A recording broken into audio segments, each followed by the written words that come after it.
श्री राम। नमस्कार। आज 20 जुलाई 2020 श्रीमद् भगवद गीता भाग 29। भगवद गीता विश्लेषण में हम लोगों ने देखा कि परमात्मा श्री कृष्ण, परमात्मा स्वरूप श्री कृष्ण, गुरु स्वरूप श्री कृष्ण जो मन से संभ्रमित है वो अर्जुन को उपदेश कर रहा है। जीवन का उपदेश कर रहा है। ये उपदेश केवल ये नहीं है कि अर्जुन कोई कर्म करे, नहीं तो अर्जुन कर्म क्या है ये समझ के युद्ध करे, केवल उतना ही नहीं है। तो ये उद्देश्य है प्रकृति में मनुष्य के द्वारा होने वाली प्रत्येक कृति क्यों होती है, इसकी ज़रूरत क्या है, ये भगवान श्री कृष्ण ने बताया है। ऐसा मेरा एक खुद का मानना है, क्योंकि भगवद गीता अध्याय 3 कर्मयोग में जो श्लोक 11, 12, 13 जो है, उसमें भगवान श्री कृष्ण ने यज्ञ के बारे में कहा है। वास्तव में एक श्लोक में ये कह सकते थे, लेकिन उसका विस्तार से भगवान श्री कृष्ण ने वर्णन किया है। तो इससे ये सिद्ध हो जाता है कि ये केवल भगवद गीता अर्जुन को कर्म करने के लिए बताई नहीं है, तो मनुष्य जीवन कैसे सुसह्य हो जाए, वो कैसा व्यतीत करना चाहिए, कैसे जीना चाहिए, ये एक सीख है।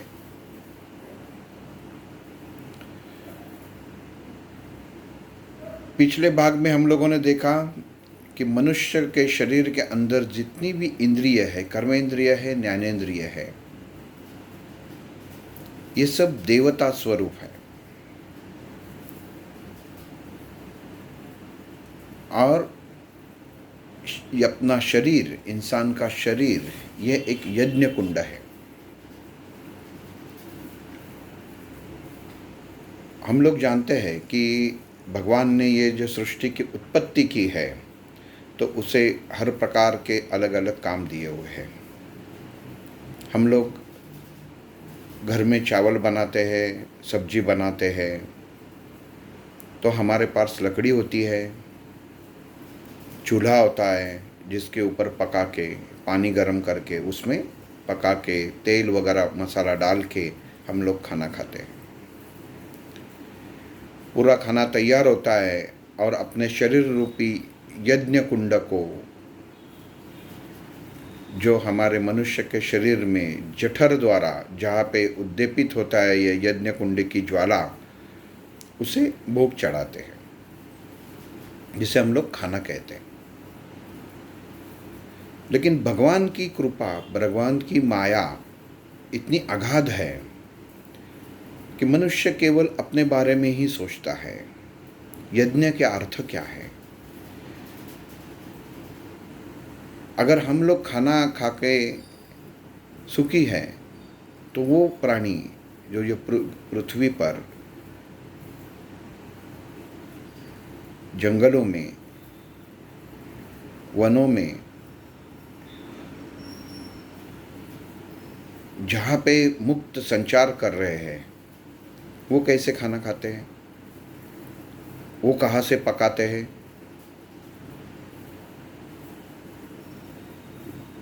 उनको कैसे खाना हजम होता है, कच्चा खाना कैसे हजम हो जाता है। अगर हम मांस भक्षण की बात करते हैं तो इंसान पका पका के खाता है, लेकिन वही मांस कोई जानवर का, अगर बाघ खाता है, सिंह खाता है, तो कच्चा खाता है। हम लोग सामान्य रूप से देखेंगे, सामान्य नज़र से इसके तरफ ये घटना को देखेंगे तो इसमें कोई विशेषता नज़र नहीं आएगी। लेकिन भगवान श्री कृष्ण ने भगवद गीता में इसका वर्णन किया हुआ है। प्राणी मात्र की तरफ ध्यान देना भी इंसान का फर्ज है।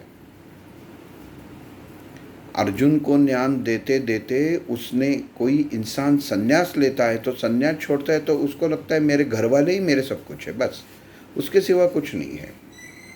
इसको स्वार्थ का सोचना कहते हैं।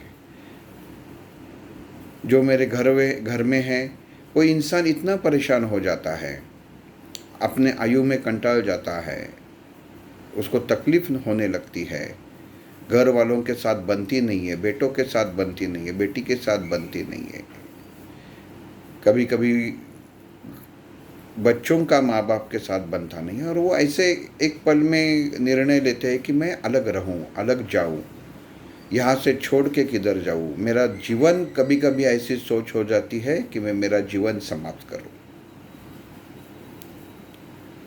लेकिन भगवान श्री कृष्ण क्या कहते हैं? केवल अपने परिवार ही तुम्हारी परिवार है क्या? समाज के प्रति, राज्य के प्रति, धर्म के प्रति भी तुम्हारा कर्तव्य है। केवल अपने रिश्तेदारों के बारे में सोचकर खुद की सोच को वो राह पे चलाना गलत बात है। हम लोग खाना खाते हैं रोज घर में, हम लोग बोलते हैं कि घर में मेरे बीवी ने पकाया है, मेरे बेटी ने पकाया है, मैं खा रहा हूँ, उसमें क्या है। लेकिन वो खाने के समय भी भगवान श्री कृष्ण कहते हैं आपको बाहर के जो मुक्त पशु पक्षी प्राणी हैं उनके बारे में सोचना जरूरी है, जो जीव जंतु है उनके बारे में सोचना जरूरी है। केवल कर्म वो नहीं है कि जो आप करते हैं, ऐसे बहुत सारे कर्म हैं जो आपको करना है और करना उचित है, जो हमारे पूर्वजों से ये चलते आ रहे हैं। लेकिन दुख की बात है, जैसे जैसे ये कलयुग आया है वो सब क्रियाएं लुप्त होने लगी है।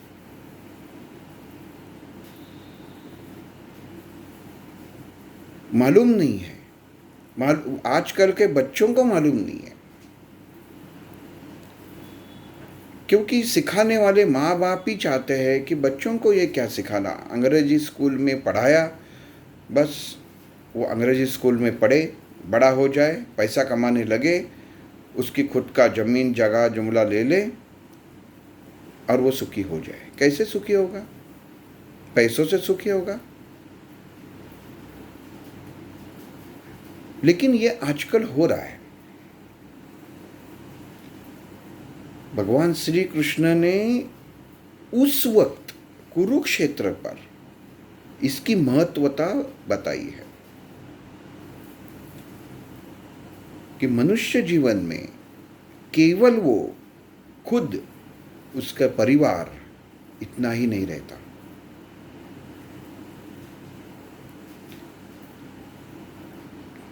एक शंकराचार्य परंपरा जो रहती है उसमें भी जब किसी का देहांत हो जाता है आचार्य जी का, तो उसे नदी में बहा जाता है, बहुत समय से नदी में बहा जाता है, जैसी इच्छा है वैसा वो होता है। कभी दफन भी हो जाता है, लेकिन अग्नि नहीं देते उनको।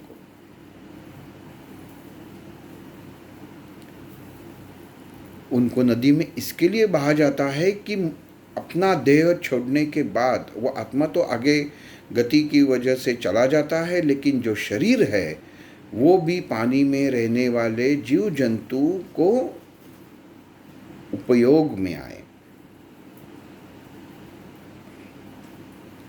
ये यज्ञ है, आहुति देह है।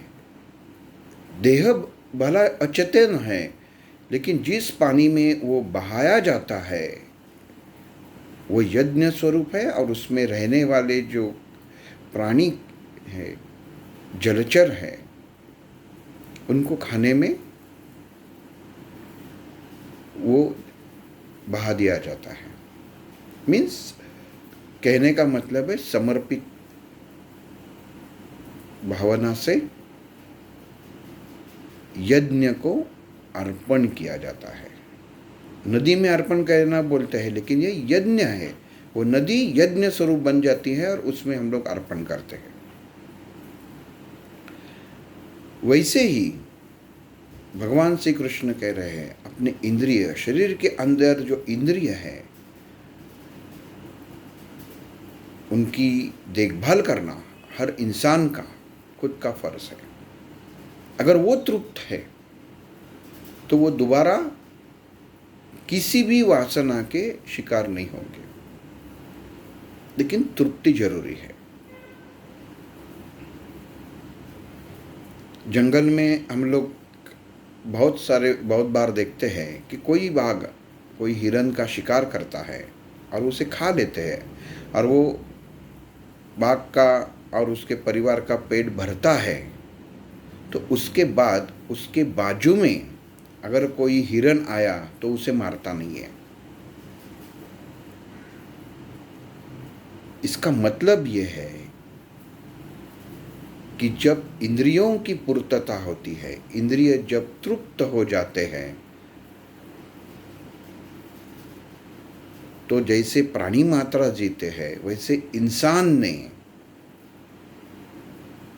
तृप्तता की ओर से, तृप्तता का स्वीकार करके मन शांत रखना जरूरी है।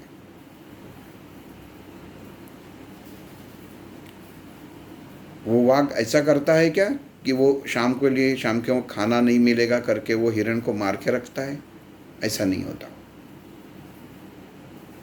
जब भूख लगती है तभी वो शिकार करता है। अब बात कहाँ पे रुकी थी कि जंगल में रहने वाले प्राणी, पशु पक्षी कच्चा खाना कैसे खाते हैं। तो भगवान श्री कृष्ण कहते हैं कि उनके जठर में ही जन्म से ही वो अग्नि पैदा है जो यज्ञ स्वरूप काम करता है। जो भी वो खाते हैं, हम चावल कच्चा खा सकते हैं क्या? नहीं, तुरंत पेट में दर्द होना चालू हो जाएगा। लेकिन अगर कोई पंछी को आप डालेंगे तो वो खाता है। इतना सा छोटा सा पंछी रहता है, हम तो कितने शरीर से बड़े हैं, फिर भी हमें आधा मुट्ठी भी कच्चा चावल हजम नहीं होता, लेकिन वो चिड़िया हजम कर जाती है। कैसे? वो भगवान ने उसका जो जठर, उसका जो पेट, उसके अंदर जो अग्नि प्रज्वलित है वो बनाया ही ऐसा है। ये भगवान श्री कृष्ण ने इसके लिए कहा है कि हम लोगों को उनको प्रति उनके द्वारा ध्यान देना जरूरी है। वो पशु पक्षी प्राणी के बारे में ध्यान देना जरूरी है। इसका संस्कार बताया है, खाने के वक्त का संस्कार बताया हुआ है। पूरा कर्मयोग अध्याय 3 में 11 और 12 श्लोक उसी के ऊपर है। भगवान श्री कृष्ण ने संस्कार क्या बताया? जब आदमी, हम लोग कोई भी खाना खाने बैठता है, पहले ज़माने में ये होता था, बहुत सारे गांवों में अभी भी होता है कि कोई भी इंसान घर में खाना खाने बैठता है तो जैसे ही उसके सामने खाना आता है वो पहले उठ के घर के बाहर जाके देखता है कि कोई अतिथि आया है क्या, कोई अतिथि है क्या। अगर अतिथि है तो उससे पहला खाना खिलाना चाहिए, फिर खुद खाना चाहिए। ये किसने कहा है? भगवान श्री कृष्ण ने कहा है। ये नियम किसने बनाया है? भगवान श्री कृष्ण ने भगवद गीता में बताया है। किसे बताया है? अर्जुन को बताया है। अर्जुन की दिक्कत क्या है? युद्ध करना नहीं चाहता, युद्ध से मुंह फेर लिया। और भगवान श्री कृष्ण क्या कह रहे हैं कि अपने द्वार पे आए हुए अतिथि को पहला भोजन खिलाओ। अगर आप सोचेंगे तो अर्जुन के युद्ध करने से और घर में अतिथि आने से उसको खाना खिलाने से दोनों एक बात का कुछ संबंध है क्या? अगर विचार करेंगे तो आप सोच पाएंगे कि कुछ संबंध नहीं है। फिर भी भगवान श्री कृष्ण भगवत गीता में क्यों कह रहे हैं, ये हमें समझना है। वो वक्त है, क्योंकि भगवान श्री कृष्ण को मालूम था ये यही वक्त है, युद्ध भूमि ये यही जगह है, यहाँ पे अधर्म भी सामने है और धर्म भी सामने है। उसके बीचों बीच, उसके मधोमध, जहाँ पे उन्होंने अपना अर्जुन का रथ, जो जिसका सारथ्य भगवान श्री कृष्ण कर रहे थे, वहाँ पे स्थापित किया था। और वहाँ पे ये भगवत गीता कह रहे हैं। जगह ऐसी है कि इसके बाद अधर्मी भी सुनने वाले नहीं है। ये भगवान श्री कृष्ण ने वहाँ पे इसके लिए बात कही है, क्योंकि जो अधर्मी लोग हैं वो भी ये सुन सके कि धर्म क्या होता है। कम से कम अपना जीव का अंत होने से पहले वो जान ले कि जीवन में जीवन कैसे जीना चाहिए। कौरवों के बाजू में इतने रथी महारथी थे कि इतनी बड़ी आयु थी उनकी, लेकिन जीवन कैसे जीता, जीवन में कैसे क्या किया, वो सबसे बड़ा महत्वपूर्ण था। क्या नहीं किया वो भगवान श्री कृष्ण अर्जुन को बता रहे हैं, लेकिन ये सबके लिए है। जो बुद्धि से अंधा है उसको भी समझा रहे हैं। धृतराष्ट्र दिखने में तो अंधा था ही, बुद्धि से भी अंधा था। संजय, हम लोग संजय को खाली ये मानते हैं कि जो दिखाई दिया वो बता दिया, लेकिन ये बीच में जो काम करते हैं ना, वो संजय जैसे होते हैं, मीडिएटर।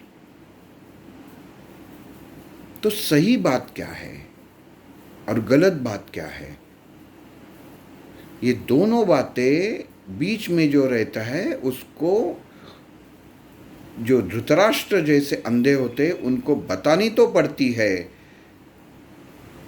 लेकिन सच क्या है ये मालूम होते हुए भी बीच वाला आदमी कुछ नहीं कर पाता।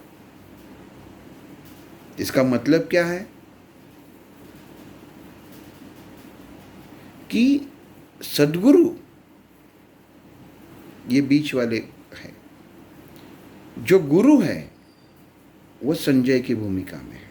परमात्मा कह रहा है, दूसरे बाजू में हम हैं, धृतराष्ट्र है, जिनको दृष्टि नहीं है, ज्ञान की दृष्टि नहीं है, और बीच में सद्गुरु खड़े हैं, वो गुरु खड़े हुए हैं जो क्या असल में है, भगवान परमात्मा क्या कह रहे हैं, ये सुन के हम लोगों को ज्ञान देते हैं। हम लोग केवल महाभारत आया मीन संजय ने धृतराष्ट्र को जो भगवत गीता चल रही, भगवान श्री कृष्ण ने जो बताया, युद्ध भूमि में जो कुछ हुआ वो बता रहे, ऐसा नहीं है। जो भी मनुष्य के जीवन में गुरु है, सद्गुरु है, वो संजय की तरफ काम कर रहे हैं। परमात्मा ने क्या बताया, असल में सच क्या है बाहर धर्म और अधर्म का, वो सही बताने का काम धर्म गुरु अपने शिष्यों को करते हैं, जो मन से विचार से अंधे होते हैं। इसका मतलब है ज्ञान का संस्कार करना।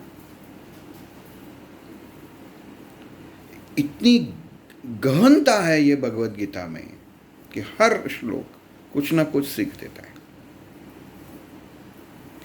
तो यहाँ पे भगवान श्री कृष्ण ने कहा कि आप खाली अर्जुन, तुम्हारे बारे में सोच रहे हो, संन्यास तुम लोगे, लेकिन तुम्हारे स्वार्थ के लिए ये पशु पक्षियों का क्या होगा, उनकी तरफ सोचना भी तुम्हारा काम है।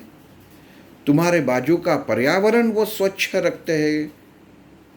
गीदड़ को हम लोग कितना भी बुरा कहे, लेकिन अगर आपके बाजू में कुछ जानवर मर जाता है तो उसका बास आने से पहले गीदड़ आके वो खा जाता है।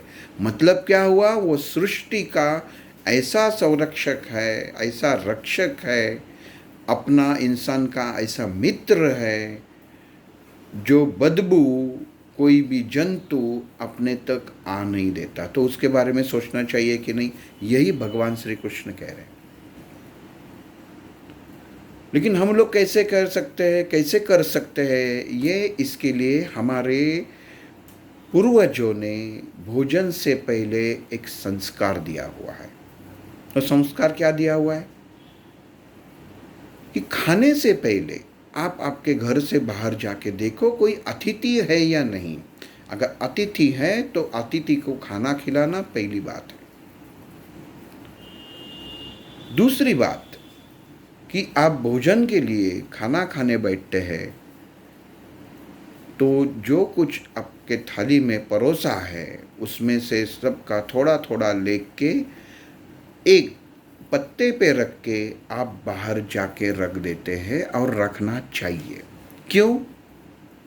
इसे पूर्वजों ने काक बलि कहा है। ये खाना जो पशु पक्षी है उनके लिए रहता है। हम लोग जो खा रहे हैं ना, उसी के अंदर का एक घास है ये, उसी के अंदर का थोड़ा सा, सब में से जो पदार्थ आपके थाली में है, जितने पदार्थ है उसमें से थोड़ा थोड़ा लिया हुआ खाना ये बाहर रखना चाहिए। कितना? इतना सा, थोड़ा, लेकिन रखना जरूरी है। ये किसने कहा है? ये मैं नहीं कह रहा हूं, ये भगवान श्री कृष्ण ने कहा है।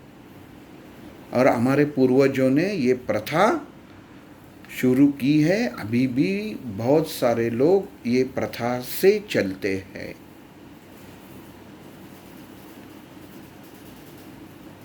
आपको पक्षियों को खिलाना नहीं है, बाहर जाके रखना है, वो अपने आप आके लेके जाएंगे।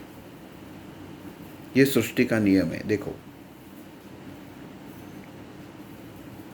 उसके बाद जो खाना जिस थाली में परोसा है उसके बाजू में आप जो चावल पहला खाते हैं उसके चित्राहुति बोलते हैं। आपको चित्राहुति करना है। थोड़ा थोड़ा इतना सा कण आपके थाली के बाजू में रखना है और मंत्र कहना है, चित्राय स्वाहा, चित्रगुप्ताय स्वाहा, यमाय स्वाहा, यमधर्माय स्वाहा। ये जो चित्र है, ये जो विश्व का चित्र है, चित्र है मीन्स कोई एक चीज ऐसी रहती नहीं है। चित्र विचित्र ऐसे बन के ये दुनिया, ये दुनिया में जितने इंसान हैं सब एक स्वभाव के नहीं है, हर का स्वभाव अलग है। वैसे हर प्राणी मात्रा का, हर पंछी का, हर पशु पक्षी का स्वभाव अलग है। इसको क्या कहते हैं? चित्रावती, चित्राहुति।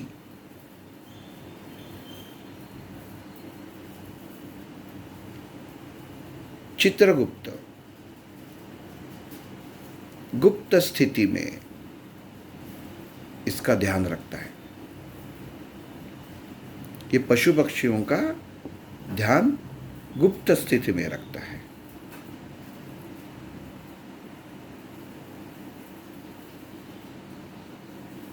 दूसरा है यम। ये दुनिया में जीने का जितना भी नियमन बोलते हैं, शासन बोलते हैं, अनुशासन, वो यम के हाथ में है। हम लोग बोलते हैं ना नियम, कायम, ये जो शब्द है जिसमें यम लगा हुआ है उसको, उसमें नियमन आता है। तो ये यम क्या है?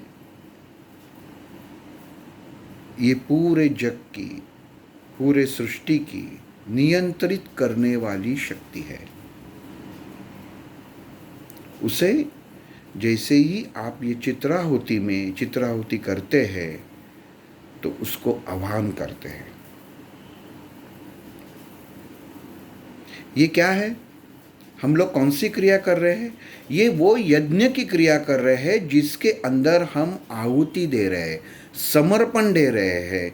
वो यज्ञ को हम लोग आहुति चढ़ा रहे हैं, जिससे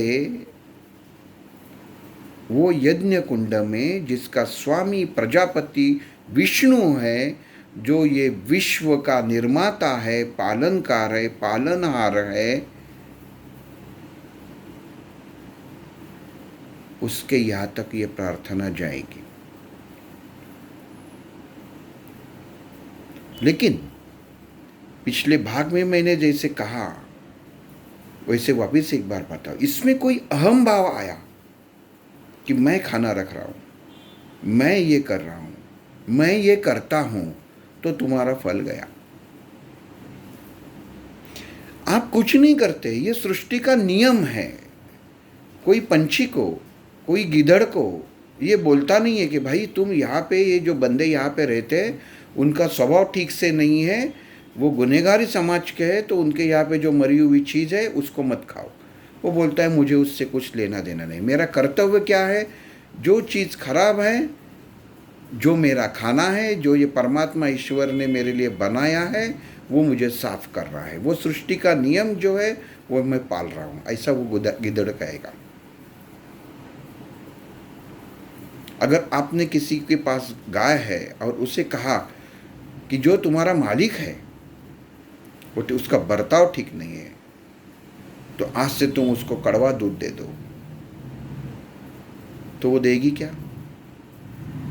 नहीं देगी, क्योंकि उसका स्वभाव ही नहीं है। तो ये हम लोगों को समझ लेना चाहिए कि क्या विचार हम लोगों को लेना है और क्या विचार से समाज को कुछ देना है।